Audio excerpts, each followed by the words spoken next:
What's up, guys? Marcellus Williams, aka TheSwolefessor, educate you on health, fitness, social well-being. I know it's been a little bit since I've uploaded a YouTube video. Just been very, very busy, but happy to be back and getting back into things.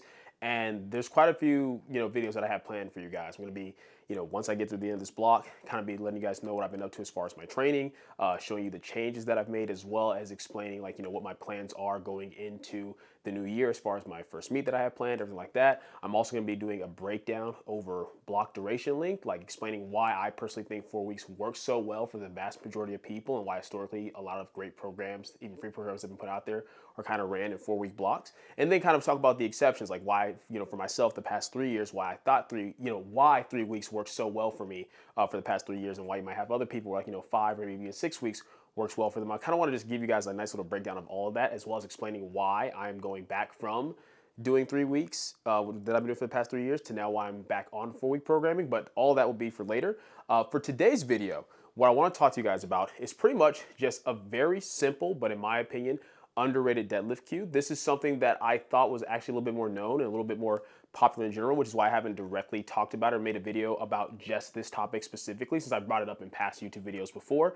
But it's something where I realized, through talking to more clients and then them talking to different people, that this is something that I think will actually be very helpful for a lot of people. And that is going to be big toe pressure on the deadlift. Now, this is something that I've definitely talked about on squats, in terms of like in my, the full squat tutorial that I have here on YouTube, but it's something that's equally as important, if in some cases not more important, when it comes to the deadlift. And this is something that you can apply whether you're a conventional puller or a sumo puller. Now, a lot of people don't put a lot of emphasis on this just because the mindset is that, okay, well, when it comes to the deadlift, we're focusing more on like, the posterior chain and, heel pressure and things like that. And I'm not taking away from that or saying that that doesn't matter, that it's not important. But at the end of the day, when you watch someone do a deadlift, how often do you see somebody coming up off their heels? It doesn't usually happen, especially if you're a conventional puller. But oftentimes when people are lifting, I'll see them like, their toes are pitter-pattering around as they're setting up, or even as they're initiating the lift, I'll see like their toes, come up a little bit.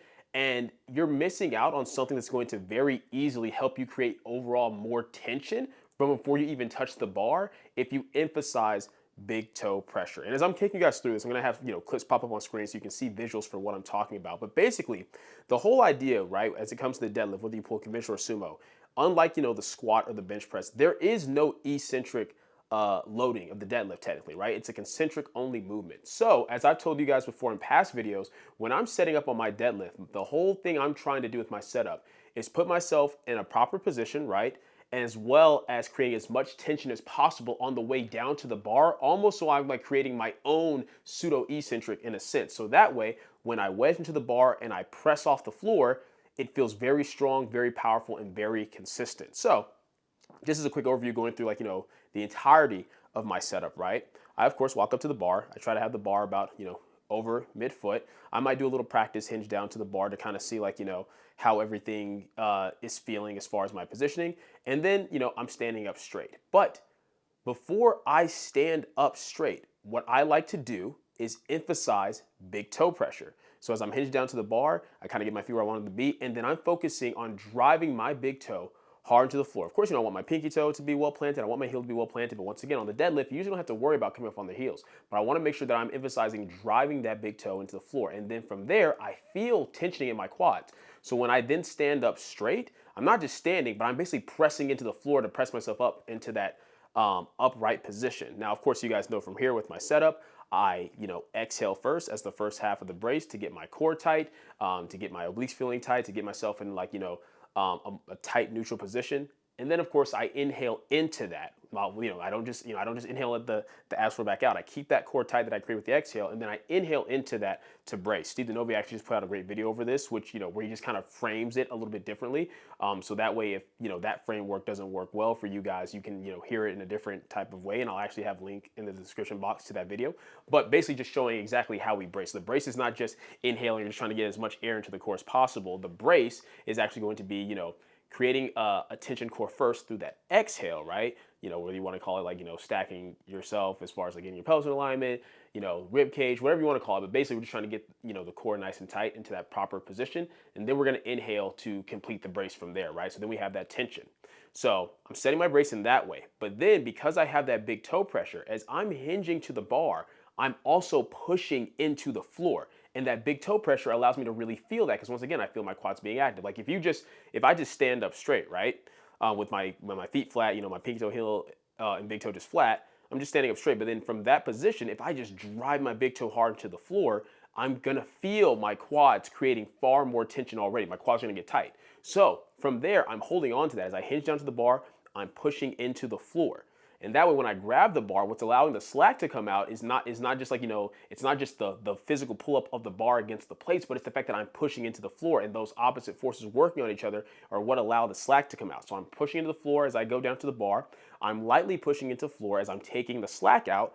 And then I'm still cueing that push into the floor as I wedge, as I set my hips forward. And like for me, I like to think of like, okay, I'm setting my hips forward, like, just driving these forward towards the bar while also kind of pulling my shoulders back. And the reason why I like to cue it this way is because it allows me to stay in a position that prevents me from over wedging. And this is whether I'm talking about conventional or sumo, because oftentimes if somebody just, they get the slack and they just wedge their hips forward, oftentimes what happens with that is they might find themselves biasing to a little bit more flexion or kind of over tucking. But if you're kind of cueing, okay, I'm just wedging the hips forward, once again, not sitting the hips down, not sitting them back, but wedging the hips forward, right? While pulling the shoulders back, it kind of keeps your back in that more neutral position that we want to be in as you're driving off the floor from there. So that's what I like to cue, right? And then once my wedge is set, so the hips are locked in, the back's locked in, that's when I push full throttle. So it's a ramping of the push itself. So it's like, all right, I'm already pushing as I'm coming on the way down, like, okay, 10%, 20%, 30%. I'm pushing as I'm getting the slack out, okay, 40%, 50%. I'm pushing as I'm, wedging the hips forward, okay, 50, 60, 70%. And then once I'm fully locked in, I ramp that push to 100 and I drive off the floor from there. And this big toe pressure allows me to already feel like I have all this tension going into it versus feeling like I'm trying to generate force only after I've wedged, right? Because like I said, you don't want to try to go from 0 to 100. You want to ramp the tension up steadily over time. And this is true whether we're talking about conventional or sumo. Now, the other reason why the big toe pressure is so awesome is because it can also help you to control the hip shoot, which is something that I've talked to you guys about before, that a lot of people in my mind, they abuse the hip shoot. They're overly aggressive with it. They throw themselves out of position. They try to use the hip shoot to almost like try to forcibly wedge the weight off the floor, when really the wedge is there to just set us in the proper position so we can then push the weight off the floor effectively, right? Because obviously when the weight's light enough, like, 1 or 2 reps, you might be able to just like, oh, the weight hovers as I wedge, and that's awesome. But as that weight gets heavier near your top end, it's not going to necessarily just hover off the floor like that. So we're using the wedge to set the proper position and then drive off the floor from that point. So with the way I set up, because I focus on hinging and pushing the floor and keeping my hips high, I don't really do a hip shoot. Because my hips are already set so high, once I get the slack out by grabbing the bar, I just wedge my hips forward from there and I drive off the floor. With that being said, you can still do a hip shoot if that's what helps you feel more comfortable. If like you're getting a better push into the floor, getting a better feel for the slack out before you wedge. But the big toe pressure is going to keep you from almost being able to be overly aggressive with the hip shoot. Because if you try to just raise your hips as high as possible, right, to get like the biggest hip shoot possible, you're almost going to have to let go of that big toe pressure in order to be able to get into that fully lengthened position and then try to swing your hips back through. And once again, the reason why I'm not a big fan of this is oftentimes when people have an overly aggressive hip shoot, besides the fact that they'll almost try to like wedge the weight off the floor, is oftentimes they just end up getting their hips way too low. And then what happens? Your hips rise to their natural start point first, your back gives a little bit, and then the weight breaks the floor. Whereas if you're emphasizing that big toe pressure, even as you're pulling like the slack out and as you do a little hip shoot, if you're keeping the big toe pressed into the floor while you raise your hips, you're only gonna be able to get your hips raised up so much. But that's usually gonna be the perfect amount they need to be raised so that you can appropriately from that point wedge right back into the bar and then drive off the floor from there. My client Lucky is a great example of this, where he does a really good job of controlling that hip shoot. And one thing that we've done to help him with that is cueing that big toe pressure. When he has that big toe pressure consistent, it's once again almost impossible for him to let his hips get too high, because he has to let go of that big toe pressure to get his hips any higher as far as the hip shoot. So not only does the big toe pressure help you in terms of just creating more tension going on the way down, but it's also, if you are someone that you like to hip shoot, but you sometimes feel like, oh, the timing of my hip shoot is off, or sometimes I hip shoot too aggressively, this is going to help to completely fix and alleviate that. And beyond that, it's just a mere fact that we have to remember our quads are working on the deadlift, right? Like the quads are what's pushing the weight off the floor. So in the same way that that big toe pressure allows us to have more quad tension and feel more tension stability going into the hole on the way down of squat and then giving us that strong drive coming out of the hole, it's the same thing on the deadlift where that big toe pressure is going to allow you to feel like you have that tension in your quads, and when you're locked into position, you can just truly press the weight off the floor. Whereas if you don't have that, you're not gonna feel as much tension when you're setting up. And then even as you're pressing, once again, if your toes are coming up while you're deadlifting, to me, that shows like that's a leak of energy. That's a lack of tension somewhere, right? And it can also lead to eventually some type of position loss.